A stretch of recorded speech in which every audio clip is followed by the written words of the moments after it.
जय श्री कृष्णा, हर हर महादेव। मैं नारायण भक्ति शिप्रा स्वागत करती हूँ आपका अपने चैनल पर।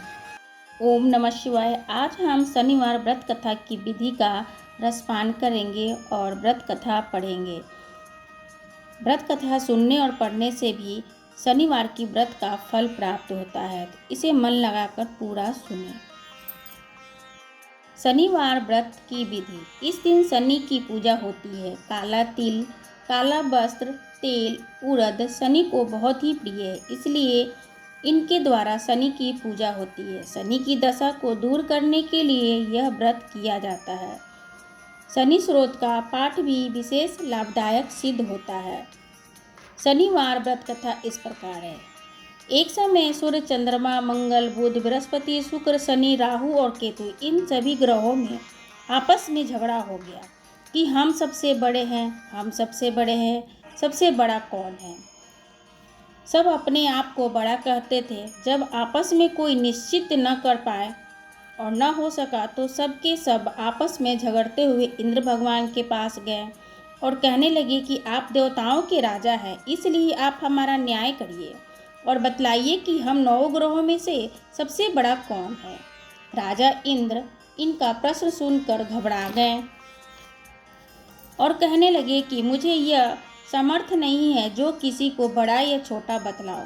मैं आपसे अपने मुख से कुछ नहीं कह सकता। हाँ, यह उपाय बता सकता हूँ कि इस समय पृथ्वी पर राजा विक्रमादित्य दूसरों की दुखों का निवारण करने वाले हैं, इसलिए तुम सब मिलकर उन्हीं के पास जाओ, वही तुम्हारे दुखों का निवारण करेंगे। ऐसा वचन सुनकर सभी ग्रह देवता चलकर भूलोक में राजा विक्रमादित्य की सभा में जाकर उपस्थित हुए और अपना प्रश्न राजा के सामने रखा। राजा उनकी बात सुनकर बड़ी ही चिंता में पड़ गए कि मैं अपने मुख से किसको बड़ा कहूँ और किसको छोटा बतलाऊँ। जिसको छोटा बतलाऊंगा वही क्रोध करेगा, परंतु उनका झगड़ा निपटने के लिए एक उपाय सोचा कि सोना, चांदी, कांसा, पीतल, सीसा और रांगा, जस्ता, आभ्रक और लोहा 9 ग्रहों का यानी धातुओं के 9 आसन बनवाए। सब आसनों को क्रम से जैसे सोना सबसे पहले है और लोहा सबसे पीछे बिछाए गए। इसके पश्चात राजा ने सब ग्रहों से कहा कि आप सब अपने अपने सिंहासनों पर बैठिए। जिसका आसन सबसे आगे वो सबसे बड़े और जिसका आसन सबसे पीछे वो सबसे छोटा जानिए। क्योंकि लोहा सबसे पीछे था और वह शनिदेव का आसन था, इसलिए शनिदेव ने समझ लिया कि राजा ने मुझको सबसे छोटा बना दिया है। इस पर शनि को बहुत ही क्रोध आया और कहा कि राजा, तू मेरे पराक्रम को नहीं जानता। सूर्य एवं राशि पर 1 महीना, चंद्रमा 2.25 महीना 2 दिन, मंगल 1.5 महीना, बृहस्पति 13 महीने, बुध और शुक्र 1 महीने, परंतु मैं एक राशि पर 2.5 अथवा 7.5 साल तक रहता हूँ। बड़े बड़े देवताओं को भी मैंने भीषण दुख दिया है। राजन सुनो, राम जी को 7.5 आई और वनवास हो गया और रावण पर आई तो राम ने लक्ष्मण को सेना लेकर लंका पर चढ़ाई कर दी थी। रावण के कुल का नाश कर दिया। हे राजा, अब तुम सावधान रहना। राजा कहने लगा कि जो कुछ भाग्य में होगा वही होगा, देखा जाएगा। उसके बाद अन्य ग्रहों को प्रसन्नता के साथ चले गए, परंतु शनि देव बड़ी क्रोध के साथ वहां से सिंघाड़े। कुछ काल व्यतीत हो जाने पर राजा को सरस्वती की दशा आई तो शनि देव घोड़े को सौदागर बनाकर अनेक सुंदर घोड़ों के सहित राजा की राजधानी में आए। जब राजा ने सौदागरों के आने की खबर सुनी तो अश्वपाल को अच्छे अच्छे घोड़े खरीदने के लिए आज्ञा दी।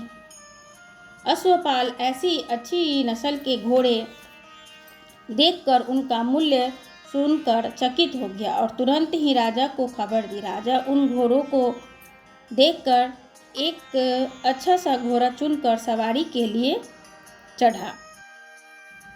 राजा घोड़े की पीठ पर चढ़ते ही घोड़ा जोर जोर से भागा। घोड़ा बहुत ही दूर एक बड़े जंगल में जाकर राजा को छोड़ अंतर ध्यान हो गया। इसके बाद राजा अकेला जंगल में भटकता फिरता रहा। बहुत देर के बाद बहुत पश्चाताप राजा ने भूख और प्यास से दुखी होकर भटकते भटकते एक ग्वाले को देखा। ग्वाले ने राजा को प्यास से व्याकुल देखकर पानी पिलाया। राजा की अंगुली में एक अंगूठी थी, वह उसे निकालकर प्रसन्नता के साथ उस ग्वाले को दे दी और शहर की ओर चल दिया। राजा शहर में पहुंचकर एक सेठ की दुकान पर जाकर बैठ गए और अपने आप को उज्जैन का रहने वाला तथा अपना नाम बीका बतलाया। सेठ ने उनको कुलीन मनुष्य समझकर जल आदि पिलाया और भाग्यवश उस दिन सेठ की दुकान पर बिक्री बहुत अधिक थी। तब सेठ उसको भाग्यवान पुरुष समझकर भोजन कराने के लिए अपने साथ ले गया। भोजन कराते समय राजा ने आश्चर्य की बात देखी कि खूंटी पर हार लटका हुआ है और वो खूंटी उस समय उस हार से निगल रही है।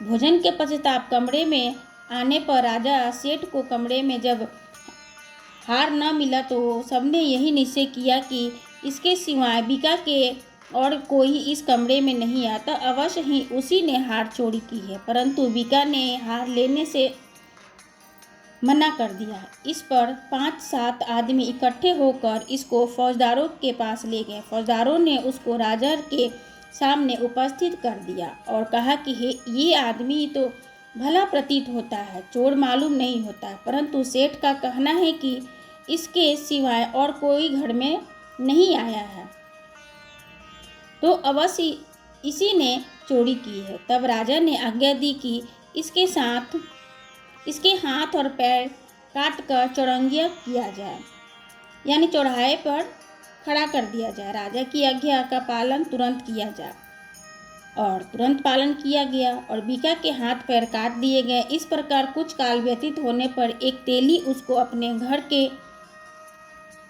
घर ले गया और कोल्हू पर उसको बिठा दिया। बीका उस समय बैठकर जबान से बैल हाँकता रहा। शनि की दशा समाप्त हो गई और एक रात को वर्षा ऋतु के समय वह मल्हार राग गाने लगा। उसका गाना सुनकर उस शहर के राजा की कन्या उस राग पर मोहित हो गई और दासी को खबर लाने के लिए भेजा कि शहर में कौन गा रहा है। दासी सारे शहर में फिरती और क्या देखती है कि तेली के घर में चौरंगिया राग गा रहा है। दासी के महल में आकर राजकुमारी को सब वृतांत सुना दिया। बस उसी क्षण राजकुमारी ने अपने मन में यह प्रण कर लिया कि चाहे जो भी कुछ हो जाए, चौरंगिया के साथ विवाह करना है। प्रातःकाल होते ही जब दासी ने राजकुमारी को जगाना चाहा तो राजकुमारी अनानस व्रत लेकर पड़ी रही। तब दासी ने रानी के पास जाकर राजकुमारी की उठने का वृतांत कहा। रानी ने तुरंत ही वहां आकर राजकुमारी को जगाया और उसके दुख का कारण पूछा तो राजकुमारी ने कहा कि माताश्री, मैंने प्रण लिया है कि तेली के घर में जो चौरंगिया है मैं उसी के साथ विवाह करूंगी। माता ने कहा कि पगली, ये क्या बात कह रही है, तुझको किसी देश के राजा के साथ प्राणाय हो जाएगा। कन्या कहने लगी कि हे माताश्री, मैं कभी प्रण नहीं तोड़ूंगी। माता ने चिंतित होकर यह सब बात राजा को बताई। तब महाराज ने भी आकर समझाया कि मैं अभी देश देशांतर में अपने दूत भेजकर सुयोग्य, रूपवान एवं बड़े बड़े गुणी राजकुमार के साथ तुम्हारा विवाह करवा दूंगा। ऐसी बात तुमको कभी नहीं विचारनी चाहिए। कन्या ने कहा, पिताश्री, मैं अपने प्राण त्याग दूंगी परंतु दूसरे से विवाह नहीं करूंगी। इतना सुनकर राजा ने क्रोध से कहा कि यदि तेरे भाग्य में ऐसा लिखा है तो जैसी तेरी इच्छा वैसा ही कर। राजा ने तेली को बुलाकर कहा कि तेरे यहाँ घर में जो चौरंगिया है उसके साथ मैं अपनी कन्या का विवाह करना चाहता हूँ। तेली ने कहा कि ये कैसे हो सकता है, कहाँ आप हमारे राजा, कहाँ मैं एक नीच तेली। परंतु राजा ने कहा कि भाग्य में लिखा है वही होगा, उसे कोई नहीं टाल सकता है। अपने घर में जाकर विवाह की तैयारी करो। राजा ने उसी समय तोरण और वंदनवार लगवाया। अपनी राजकुमारी का विवाह चौरंगिया के साथ विक्रमादित्य के साथ कर दिया। रात्रि को जब विक्रमादित्य और राजकुमारी के महल में सोए हुए थे तो आधी रात के समय शनिदेव ने विक्रमादित्य को स्वप्न में दिया कि राजा, कहो कि मुझको छोटा बतलाकर तुमने कितना दुख उठाया। राजा ने क्षमा मांगी। शनिदेव को प्रसन्न होकर विक्रमादित्य को हाथ पैर दे दिए। तब राजा ने कहा कि महाराज, मेरी प्रार्थना स्वीकार करें। जैसा दुख आपने मुझे दिया है ऐसा किसी को न दे। शनिदेव ने कहा कि तुम्हारी यह प्रार्थना स्वीकार है। जो मनुष्य मेरी कथा सुनेगा या कहेगा उसको मेरी दशा में कभी किसी प्रकार का दुख नहीं होगा, और जो नित्य ही मेरा ध्यान करेगा, चींटियों को आटा डालेगा, उसके साथ मनोरथ भी पूर्ण होंगे। इतना कहकर शनिदेव अपने धाम को चले गए। राजकुमारी की आंख खुल गई और उसने राजा के हाथ पांव देखकर आश्चर्य को प्राप्त हुई। उसको देखकर राजा ने भी अपना समस्त हाल कहा कि मैं उज्जैन का राजा विक्रमादित्य हूँ। यह बात सुनकर राजकुमारी अत्यंत प्रसन्न हुई। प्रातःकाल होते ही राजकुमारी अत्यंत प्रसन्न हुई। प्रातःकाल राजकुमारी अपनी सखियों ने पूछा तो उसने भी अपने पति का समस्त वृत्तांत सुनाया। तब सब ने प्रसन्नता प्रकट की और कहा कि ईश्वर ने अपनी मनोकामना पूर्ण कर दी है। जब उस सेठ ने यह सब सुनी तो वह विक्रमादित्य के पास आया और राजा विक्रमादित्य के पैर पर गिरकर क्षमा मांगने लगा कि आप पर मैंने चोरी का झूठा दोष लगाया था, अतः आप मुझको जो चाहे दंड दे। राजा ने कहा कि मुझ पर शनिदेव का कोप था, इसी कारण ये सब दुख मुझको प्राप्त हुआ है। इसमें तुम्हारा कोई दोष नहीं है। तुम अपने घर जाकर अपना कार्य करो। सेठ बोला कि मुझे तभी शांति होगी जब आप मेरे घर चलकर प्रीतिपूर्वक भोजन करेंगे। राजा ने कहा कि जैसी आपकी मर्जी हो वैसा ही करे। सेठ ने अपने घर जाकर अनेक प्रकार के सुंदर भोजन बनवाए और राजा विक्रमादित्य को प्रीतिपूर्वक भोज दिया। जिस समय राजा भोजन कर रहे थे, एक अत्यंत आश्चर्यजनक की बात सबको दिखाई दी। जो खूंटी पर पहले हार निगल गई थी, अब वो दोबारा उगल रही थी। जब भोजन समाप्त हो गया तब सेठ ने हाथ जोड़कर बहुत सी मनोहरे राजा को भेंट की और कहा कि मेरे श्री कंवर नामक एक कन्या है, उसका परिग्रहण आप करें। इसके बाद सेठ ने अपनी कन्या का विवाह राजा के साथ कर दिया और बहुत सा दान दहेज आदि इत्यादि देकर विदा किया। इस प्रकार कुछ दिनों तक वहां निवास करने के पश्चात विक्रमादित्य ने अपने शहर के लिए राजा से कहा कि अब मैं उज्जैन जाने की इच्छा है। फिर कुछ दिन के बाद विदा लेकर राजकुमारी मनभावी सेठ की कन्या श्री कंवरी तथा दोनों जगह के दहेज में प्राप्त अनेक दास दासी रथ और पालकियों के सहित विक्रमादित्य उज्जैन की तरफ चले। जब शहर के निकट पहुँचे तो पहले से ज़्यादा राजा के आने पर संवाद सुना तो समस्त उज्जैन की प्रजा आवागमन के लिए आई तथा बड़ी प्रसन्नता से राजा को अपने महल ले गया। सारे शहर में बड़ा ही भारी महोत्सव मनाया गया और रात्रि में दीपमाला की गई। दूसरे दिन राजा ने शहर में भी ये सूचना करवा दी कि शनिचर देवता सब ग्रहों में सर्वोपरि हैं। मैंने इनको छोटा बतलाया, इसलिए से मुझको यह दुख प्राप्त हुआ। इस कारण सारे शहर में सदा शनिचर की पूजा की जाए। कथा होने लगी तथा राजा और प्रजा अनेक प्रकार के सुख भोगती रही।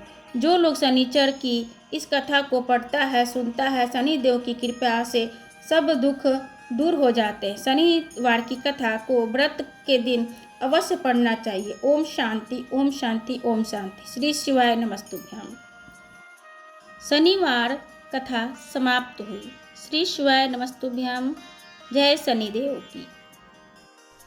दुनिया के लोगों को शनि लगता है, शनि को शंकर। इसलिए आज भी नियम है कि काशी विश्वनाथ का नाम लेकर एक काजल की डिब्बी को लीजिए। अगर किसी को शनि लग गया हो, कोई प्रॉपर्टी का काम कर रहे हो, कोई व्यापार करते हो और व्यापार नहीं चल रहा, बहुत अड़चने आ रही है, कोई ना कोई परेशानी पे परेशानी आ रही है, एक काजल की डिब्बी लो, काजल की डिब्बी लो, काशी विश्वनाथ का नाम लो और 21 बार उतारो और उतार कर किसी पेड़ के नीचे तक खड्डा खोद कर उसको दबा दीजिए। आपका काम यूं सफलता की ओर बढ़ना चालू हो जाएगा। शनि की कुदृष्टि समाप्त, 7.5 ढैया समाप्त।